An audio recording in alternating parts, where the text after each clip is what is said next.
Okay, in this one, I'm going to talk a little bit about the inspiration behind some of the details in my newest release, which is coming out. Now, this is kind of exciting. This is a new world entirely.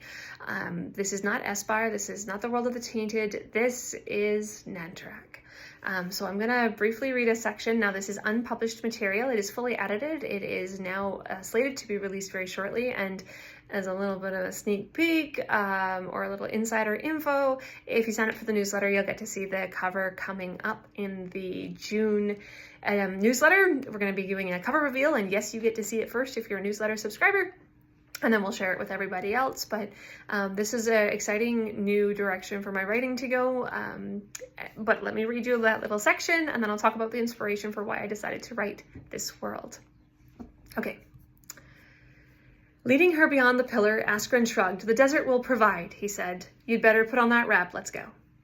Askren supervised little Seer, donning her desert wrap to protect her from the beating suns and the whipping sands. The dunes were quiet under the clear sky, Arrow and Morn in slow rotation around each other in the sky. The light of Arrow was red-tinged in the dawn, but the paler beams of Moor beat down white and hot. Askren wrapped his sand cloak around his front. The wind was cut by the tight weave of the cloak, and the many layers insulated him against the heat. The Seer's wrap provided a similar service, if less well. "Will we hunt today?" Askren, she asked, following him along the ridge of a dune. He slowed his pace to allow her to keep up. Askren scanned the surrounding dunes. Most of the animals of the desert knew to cover their passage, but he could not detect even a hint of any of them now. To the east, the flatlands stretched as caked sands for blind miles. A low cloud of dust lingered over it, telling him that the native herds of Tauren were moving at a slow pace. A predator would panic them into a stampede, so he assumed one of the lead females had recognized Tusk Demon presence and decided to lead the flock away. They were too far for today's hunt.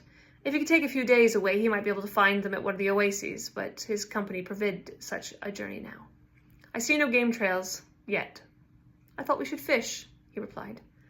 To the west, the dunes rolled on endlessly, but he could trace the route in his mind to the first of the chain oases. Unlike the animals of the dunes, the fish would not flee from their limited pond, and they had been recently restocked. That was the direction they would go. "I brought hook and line," the Seer announced, her huge grin under the cowl of a desert wrap. "Did you know, or did you know?" he asked. The smile was pulled from her face. "You told me once it was important for the kit. You said that the desert provides, but only to those smart enough to have the tools." He suspected those were his exact words. Seers were known for having excellent memories. "But no visions, Askren," she said softly. So that snippet gives you a sense of the world of Nantrak.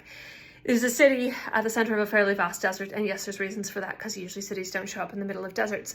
However, the inspiration for this particular world came from a trip in the United Emirates. This was pretty much an accident, or more of one of those moments that you just seize an opportunity.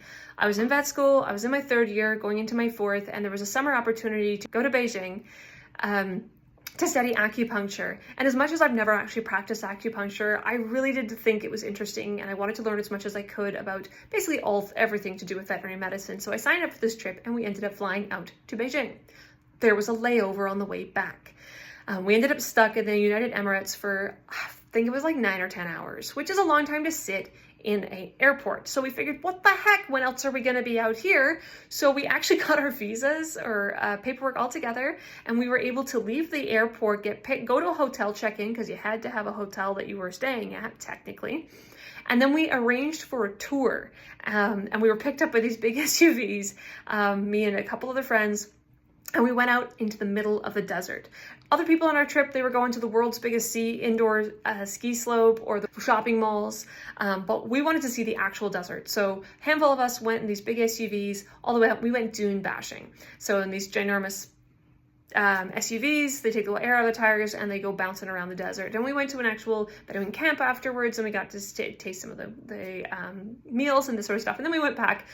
Didn't really sleep at the hotel for any length of time, and then we went right back to the airport and got on a plane to go home. Being in an actual desert like that was just awe-inspiring. It was mind-boggling to stand on a dune and just look and see desert and dunes and sand and feral camels, because that's what's out there. It was a very different experience. The taste, the feel, the wind, everything was really fascinating, and I really enjoyed that very brief glimpse into it. So I ended up going back and doing a whole bunch of research into how deserts work. And then ended up starting this series using a couple of characters that, believe it or not, I'd had dreams about. This is rare that that happens to me, but this one did.